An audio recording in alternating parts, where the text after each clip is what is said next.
Selamat datang di Stikes Satria Bakti Nganjuk. Kualitas, kompeten, dan siap menghadapi tantangan global.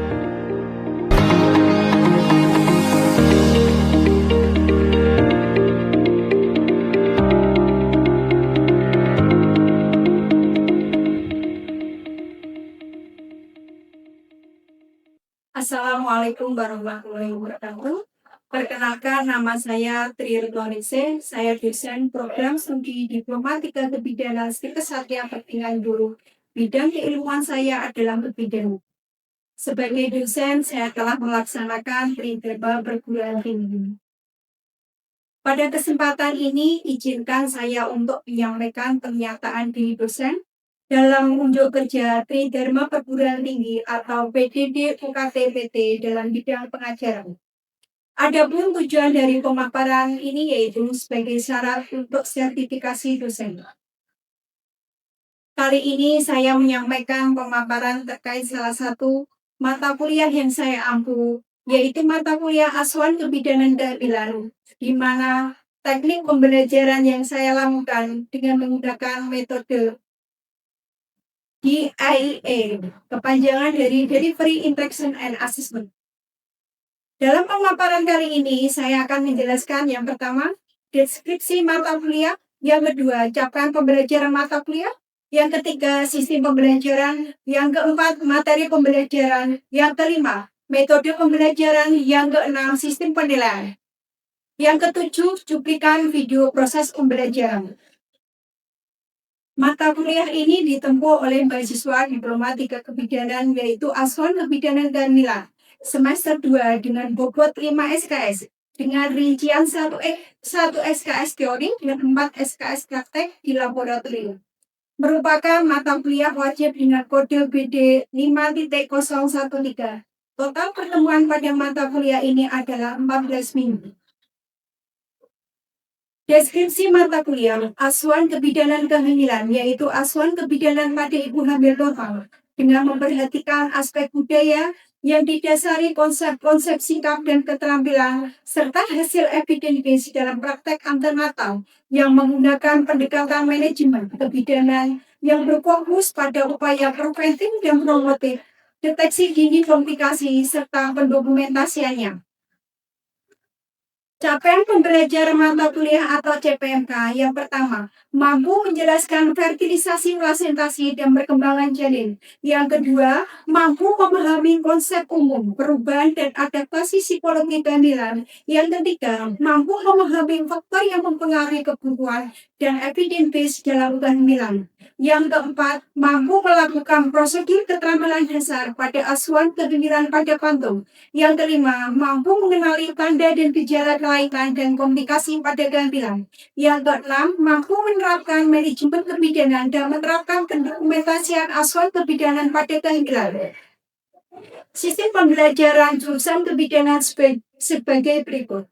SCL, Student Center Learning, TCL, Teacher Center Learning, praktikum, dan group discussion. Materi yang pertama yaitu filosofi, lingkup, dan prinsip pokok asuhan kehamilan. Yang kedua, fisiologi kehamilan atau proses kehamilan, tumbuh kembang fetus, pertumbuhan plasenta. Yang ketiga, faktor-faktor yang mempengaruhi kehamilan. Yang keempat, perubahan yang terjadi pada ibu hamil atau adaptasi fisik dan psikologi.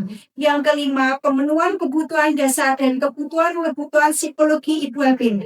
Yang keenam, adaptasi terhadap ketidaknyamanan pada masa kehamilan muda dan masa kehamilan lanjut. Yang ketujuh, asuhan kehamilan kunjungan awal pada ibu hamil. Yang kedelapan, diagnosa kehamilan dan deteksi dini komplikasi ibu dan janin, serta pemeriksaan laboratorium sederhana untuk membantu meningkatkan diagnosa kebidanan. Yang kesembilan, asuhan kebidanan pada ibu hamil dan perencanaan secara komprehensif. Yang ke-10, asuhan kebidanan pada ibu hamil pada kunjungan ulang. Yang ke-11, evidence based dalam asuhan kehamilan. Yang ke-12, identifikasi penyakit yang menyertai kehamilan. Ke-13, pencegahan penularan HIV/AIDS dari ibu ke anak. Yang ke-14, asuhan kebidanan dengan konsep asuhan kehamilan terintegrasi. Metode pembelajaran yang pertama menggunakan metode studi kasus, yang kedua metode demonstrasi, yang ketiga metode discovery, yang keempat metode diskusi kelompok, yang kelima metode tugas proyek. Sistem penilaian dalam proses pembelajaran adalah sebuah rangkaian kegiatan untuk memperoleh, menganalisis, dan menafsirkan data tentang proses dan hasil belajar peserta didik yang dilakukan secara sistematis dan berkesinambungan sehingga menjadi informasi yang bermakna dalam pengambilan keputusan. Penilaian dalam mata kuliah ini terdiri yang pertama UTS 30%, 2 UAS 35%, 3 praktikum 20%, 4 tugas 15%. Hasil asesmen yang diharapkan adalah mahasiswa dapat melihat proses penilaian yang saya lakukan secara yang pertama objektif, yang kedua menyeluruh, yang ketiga berkelanjutan, yang keempat transparan. Berikut adalah cuplikan video mengajar saya saat di kelas.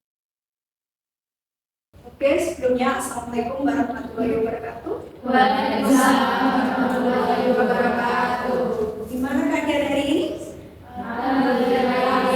Tetap semangat ya. Ya.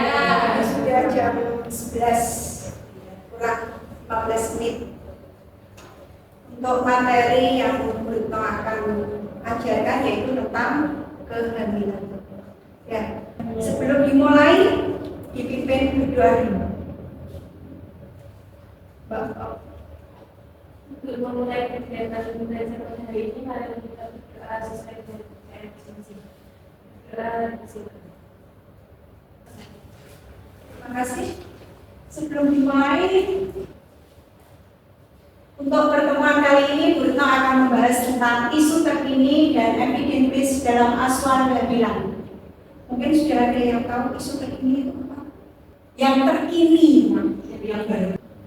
Ini mata pelajaran kali ini yang kita bahas ya. Nah, ini kalian harus tahu, asuhan kehamilan adalah memberikan pelayanan kesehatan kepada ibu hamil. Dari apa aja? Dari awal kehamilan sampai persalinan. Itu kita harus memberikan apa? Asuhan yang komprehensif. Berarti apa? Menyeluruh. Dari pemeriksaan fisik sampai pemeriksaan lab. Ya, harus lengkap. Ibu bidan harus ngerti. Sejak awal kehamilan hingga persalinan harus diperiksa semua. Paham? Kecepatan tidak begitu aja. Pas ya? Oke, untuk tujuan utama pelayanan kehamilan saat ini yaitu yang pertama menjaga kesehatan ibu dan janin, mendeteksi faktor resiko dini. Untuk yang ketiga bisa menurunkan angka kematian ibu dan angka kematian bayi. Kalau pelayanan kehamilannya bagus, kita bisa mendeteksi semuanya. Terus yang terakhir memberikan pengalaman kehamilan yang positif. Oke, lanjut ya. Untuk konsep isu terkini dalam asuhan kehamilan, yang pertama berbagai perkembangan ilmu pengetahuan yang update, jadi bidan harus update. Untuk permasalahan kesehatan yang mempengaruhi apa? Pelayanan yang mempengaruhi kebidanan. Kalau terjadi pasiennya nggak ngerti sampai terjadi resiko tinggi, apa yang disampaikan? Kebidanan ya. Paham ini? Untuk karakter isu terkini yang pertama yaitu tentang keselamatan ibu dan janin. Yang poin 2 pelayanan berbasis bukti. Maksudnya apa itu? Pintar, ada dokumentasi. Kita melakukan informasi. Ya. Terus yang ketiga berpusat pada kebutuhan perempuan. Apa yang diinginkan ibu misalnya ya. Atau misalnya ada yang periksa ke tempat kalian, misalnya besok kalau ada yang periksa, biasanya kalau yang anak gadis biasanya apa? Disminum, espro ya, kesehatan reproduksi, kalian harus paham tentang kebutuhan perempuan. Terus Yang keempat yaitu pemanfaatan teknologi informasi. Harus ngerti. Oh ini dirujuk harus ke vaskes pertama, berarti ke puskesmas. Lalu minta rujukan terus ke rumah sakit. Ya aturannya kayak gitu ya. Memanfaatkan teknologi informasi. Ini kok tidak bisa ya Bu ya? Saya kok tidak bisa mendaftar? Biar kalian sebagai bidan harus mendampingi ya. Terus melibatkan keluarga dan masyarakat. Perlu tidak ini keluarga dilibatkan? Perlu apa? Pintar. Ada lagi? Membantu psikologi ibu biar nyaman. Ada dorongan atau dukungan dari pihak keluarga. Paham sampai sini? Isu-isu terkini dalam Aswanda bilang yaitu pelayanan ANC yang berkualitas. ANC adalah antenatal care. Yang pertama apa? Mendeteksi dini komplikasi, bisa terdeteksi sedini mungkin. Yang kedua pencegahan penyakit. Misalnya seperti apa pencegahan penyakit? Misalnya ibu hamil dengan riwayat GM, diabetes mellitus. Kamu harus bisa mencegah ini, riwayatnya sudah GM. Apa tindakan kamu sebagai bidan? Melakukan rujukan dini berencana. Ya. Terus edukasi ibu jadinya misalnya makannya nggak boleh manis-manis karena ibunya sudah ada riwayat melakukan konseling, mempersiapkan persalinan. Nanti kalau ibu sudah ada tanda-tanda persalinan seperti ibu KIA, ibu nanti apa? Segera datang ke fasilitas kesehatan untuk mendapatkan pertolongan. Ya. Terus mempersiapkan menyusui. Kalau dia pertama, anak pertama biasanya apa? Dia nggak ngerti. Ya, jadi kita melakukan edukasi tentang ASI eksklusif ya, mempersiapkan ASI eksklusif. Terus rencana rujukan. Ya. Untuk yang B, Women Center Care, pelayanan yang berpusat pada ibu. Prinsipnya harus menghargai pilihan ibu. Hak untuk memilih reproduksi. Oh, saya cocoknya di bidan A. Saya nggak suka di bidan B. Karena apa? Misalnya jutek, makanya di bidan nggak boleh. Kita memberikan pelayanan yang baik. Dia pasiennya puas. Ya, sudah punya masalah, terus bidannya jutek, tidak mau saya periksa. Ya, kayak gitu ya. Terus menghormati budaya, biasanya apa? Tingkepan 4 bulan kalau di desa kayak gitu ya. Terus yang ketiga memberikan informasi yang lengkap. Nanti ibu kalau sudah trimester 3 ibu harus apa? Melakukan pemeriksaan sebanyak berapa? 3 kali. Terus ada lagi ibunya bisa mengambil keputusan bersama. Jadi sudah paham. Oh di TN3 ini saya sudah mengerti apa nanti bahaya-bahaya pada persalinan nanti. Sudah siap ibunya. Jadi ibunya sudah bisa mengambil keputusan bersama, dukungan dari pihak keluarga. Untuk manfaatnya apa? Puas ibunya. Puas atas penjelasan kita. Yang kedua, kepatuhan ANC meningkat. Bidannya enak, konseling enak, bisa mengerti saya lihat. Terus yang terakhir hubungan bidan dan ibu lebih baik karena bidan sama pasiennya kan. Yang C, respectful maternity care, yaitu pelayanan menghormati hak perempuan selama kehamilan dan persalinan. Kita tidak boleh membedakan atau disebut dengan apa? Diskriminatif. Terus yang kedua, menjaga relasi. Komunikasinya harus efektif. Sebelum melakukan tindakan, kita harus melakukan informed consent. Untuk apa?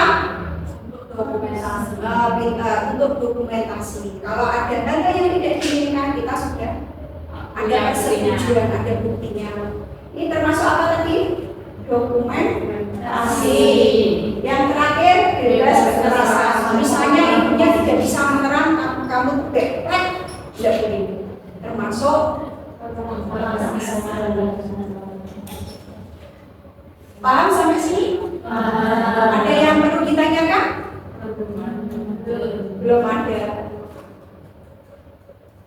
Yang D, continuity of care, pelayanan berkesinambungan, yaitu dari prakonsepsi, kehamilan, persalinan, nifas, DPLM, sampai ya KD, ya, memberikan pelayanan yang berkesinambungan atau continuity of care. Yang E, pencegahan stunting sejak kehamilan. Kehamilan merupakan awal dari 1000 hari pertama kehidupan, yaitu intervensi. Kita memberikan apa? Nutrisi. Nutrisi sangat penting sekali untuk mencegah apa? Stunting bisa. Ada lagi?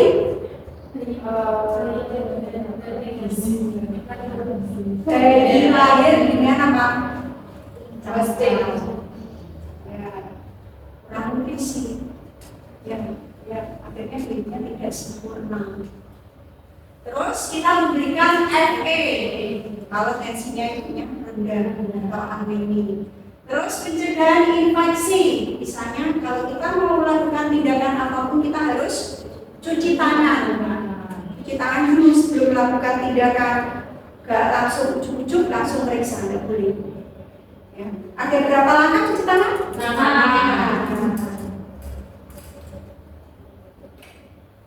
Terus untuk yang ANC rutin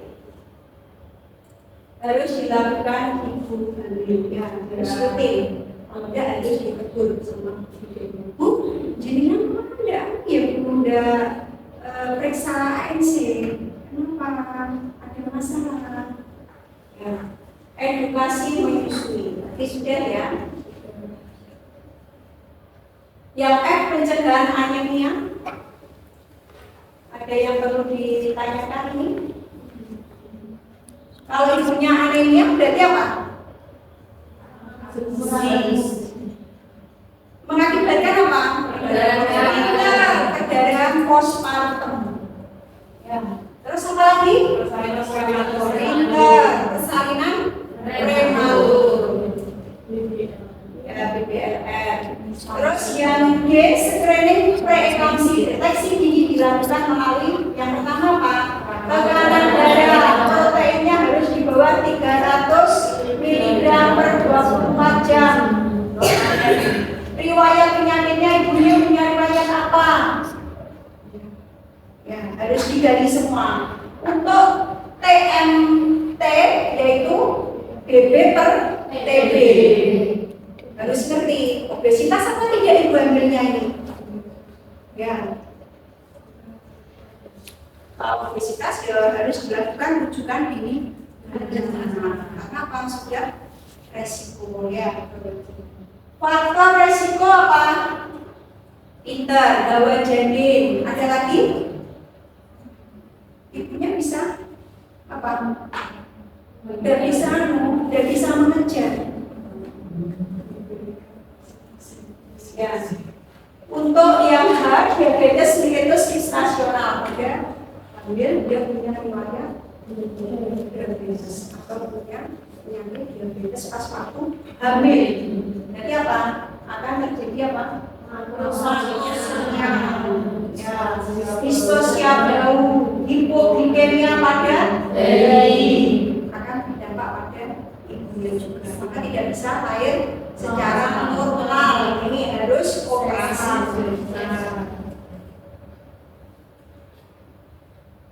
Untuk obesitas pada kehamilan diakibatkan oleh hipertensi, diabetes,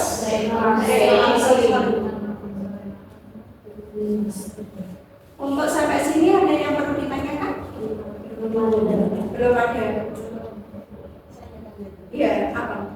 Untuk pemeriksaan ANC yang terupdate sekarang berapa kali? Ada yang tahu terupdate untuk pemeriksaan ANC? Ada 6 kali. Yang pertama TM1 berapa? 1 kali. TM2? 2 kali. TM3? 3 kali. Kita harus giat menggerakkan dunia apa? Meningkatkan kesehatan ibu. Ya. Untuk masalah kesehatan mental itu, depresi misalnya, ansietas, stres ini dampaknya ya. Untuk screeningnya penyakit infeksi HIV/AIDS, sifilis, tuberkulosis, malaria ini pada daerah endemik. Mencegahnya penularan ibu ke bayi. Yang R, digitalisasi pelayanan ANC semuanya sekarang dilakukan digital ya, PKI, elektronik. Jadi kemudian kalau melakukan apapun harus hati-hati ya, semuanya sudah didokumentasikan. Ini FDB. Jadi semuanya dilakukan dengan bukti ilmiah. Tujuannya bisa meningkatkan kualitas pelayanan, menjamin kesehatan ibu dan bayi, mengurangi tindakan yang tidak diperlukan. Terus menstandarkan pelayanan, menurunkan angka komplikasi. Ini tujuan daripada evidence based dengan ya. Ini ANC-nya harus berkualitas, memberikan suplemen misalnya selisih, USG dari awal kehamilan, screening diabetes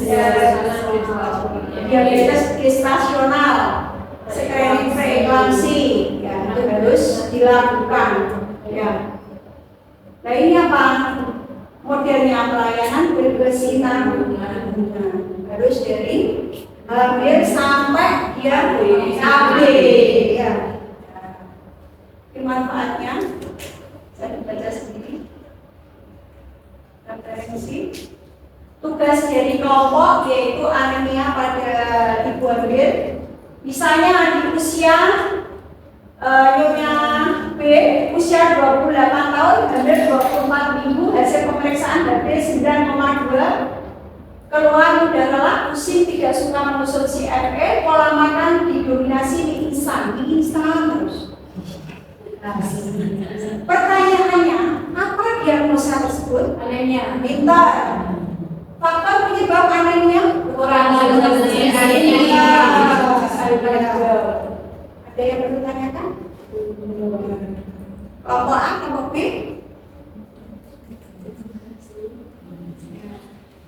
Terus, bagaimana evidence mengenai suplementasi FE? Di babnya? Berkala?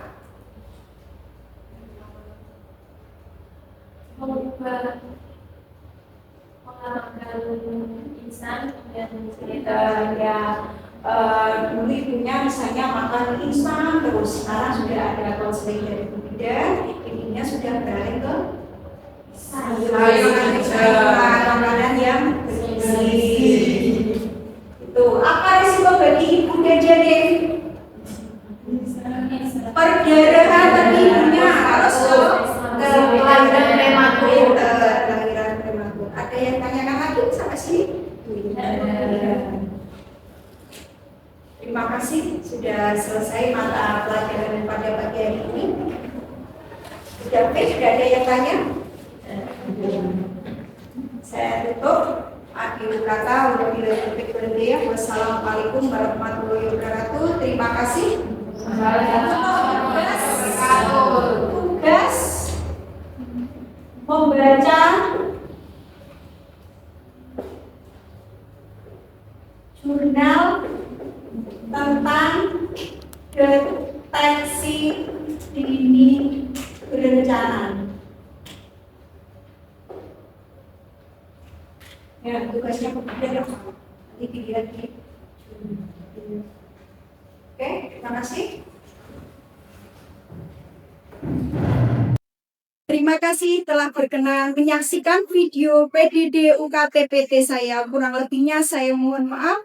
Akhir kata, tetap semangat berinovasi demi mencetak generasi unggul dan bangsa yang maju. Akhir kata, wabillahi taufiq wal hidayah. Wassalamualaikum warahmatullahi wabarakatuh.